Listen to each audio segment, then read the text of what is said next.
पूर्वी खबर। सनातन धर्म को जागृत करने एवं युवाओं में अपने धर्म के प्रति प्रेम उत्पन्न करने के उद्देश्य से रानीगंज के रेलवे ग्राउंड में भव्य हिंदू सम्मेलन का आयोजन किया गया। इस आयोजन में बड़ी संख्या में श्रद्धालु, समाज सेवी और कई गणमान्य नागरिक उपस्थित रहे।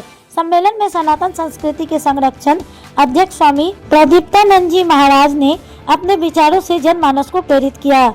इस अवसर पर रतन कहार, सुनील सोरेन, रानीगंज नगर सभापति विश्वरूप महाराजा, शोभिक घोष, शुभम राउत, मनोज सराफ, दीनाबंधु जोशी, राजेश कुमार गुप्ता, मनोज राउत, लालू शर्मा सहित कई गणमान्य सदस्यगण उपस्थित थे। आइए जानते हैं आगे की जानकारी। বেঙ্গল সংঘর্ষ আজকে আপনারা মালদার মথুরাবাড়ি, ধুলিয়ান, মহেশতলা, বেলডাঙ্গা সর্বত্র যে চিত্রটা দেখছেন, যে ছবি আপনারা দেখছেন, বাংলাদেশ মিডিয়া বন্ধুরা আপনারা যেভাবে তুলে ধরেছেন সেটা সারা ভারতবর্ষের মানুষ দেখছেন। মিডিয়া বন্ধুরা যদি এগিয়ে না আসতেন তাহলে এটা অসম্ভব। আজকে মিডিয়ার একজন সাংবাদিক, সংবাদপত্র হচ্ছে গণতন্ত্রের চতুর্থ স্তম্ভ, সে সাংবাদিক বোনটি গিয়েছিল, তাকে যেভাবে নির্মমভাবে তাকে পেটানো হয়েছে, মারা হয়েছে, আমাদের ভারতবাসী হিসাবে, বাংলার মানুষ হিসাবে লজ্জা। বাংলার আজকে শিক্ষাক্ষেত্রে যে দুরবস্থা, স্বাস্থ্যক্ষেত্রে যে দুরবস্থা, খাদ্যক্ষেত্রের দুরবস্থা, বাংলার মানুষ হিসেবে পরিচয় দিতে লজ্জাবোধ হচ্ছে আমাদের। তাই সর্বপ্রথম আমাদের সমাজের যারা সংখ্যাগরিষ্ঠ নাগরিক, হিন্দু সমাজ, তাদেরকে এগিয়ে আসতে হবে। আমাদের ধর্ম, আমাদের সংস্কৃতি, আমাদের সাহিত্য, আমাদের ইতিহাস সম্পর্কে জানতে হবে।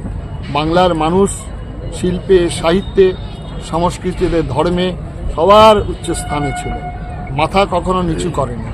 আজকে সেই বাংলার মাথা নিচু হয়ে গেছে। আপনারা দৈনন্দিন খবরের মাধ্যমে, সংবাদের মাধ্যমে জানছেন এক শ্রেণীর রাজনীতি তারা যেভাবে তোষণ করছেন, তুষ্টিকরণ, সেটা আমাদের ভারতবর্ষকে খুব তাড়াতাড়ি পশ্চিমবঙ্গের অবস্থা আরও শোচনীয় হয়ে দাঁড়াবে যদি এখনো পর্যন্ত আমরা যদি সজাগ। হিন্দুস্তানে হিন্দু জাগরণের প্রয়োজন কেন হয়ে গেল? হিন্দু জাগরণ শব্দের অর্থ শুধুমাত্র মানুষ জেগে ঘুমাচ্ছে। আমাদের ধর্ম থেকে আমরা বিচ্যুত হয়েছি, আমাদের সংস্কৃতি থেকে আমরা বিচ্যুত হয়েছি, আমাদের ইতিহাস থেকে আমরা জানলাম না, কৃষ্ণের জীবন, রামচন্দ্রের জীবন থেকে আমরা শিক্ষা গ্রহণ করিনি। যার জন্য হিন্দু জাগরণ শব্দের অর্থ সমস্ত দিক থেকে হিন্দুদের জাগরণ, তার ধর্মে, তার পোশাকে, তার খাদ্যে, সব দিক থেকে জাগরণ। হিন্দু কতটা প্রতারিত পশ্চিমবঙ্গে সেটা তো আপনারা জানছেন। এখানে একটা শ্রেণীর যিনি প্রশাসনের প্রধান, উনি বলছেন দুধেল ঘাই, একটা ধর্ম সম্প্রদায়ের মানুষকে আজকে এইভাবে তিনি ব্যাখ্যা করছেন, তাদের মানে করছেন। আবার আমাদের প্রথমেই ইমাম ভাতা দিয়ে আমাদের মধ্যে বিভাজন এনেছিলাম।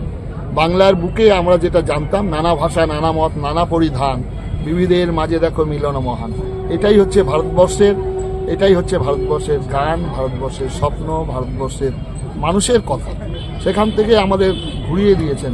প্রথমে যারা ঘুরিয়েছিলেন তারা তো ঘুরিয়েছিলেনই, তারপরে দেশটা যখন বিভাজন হলো তখন আমরা ভাবলাম যে দেশ আবার বলো বলো সবে, শত বিনা বেনু রবে, ভারত আবার জগৎ সবার শ্রেষ্ঠ আসন হবে, ধর্মে মহান হবে, কর্মে মহান হবে। अब तक के लिए बस इतना ही, फिर मिलेंगे अगली खबर में। ऐसी और भी खबरों के लिए बने रहे हमारे साथ, देखते रहे पूर्वी खबर। चैनल को लाइक, शेयर, सब्सक्राइब करना ना भूलें और बेल आइकन को दबाना ना भूलें और देखते रहें पूर्वी खबर। पूर्वी खबर, नजर सब पर।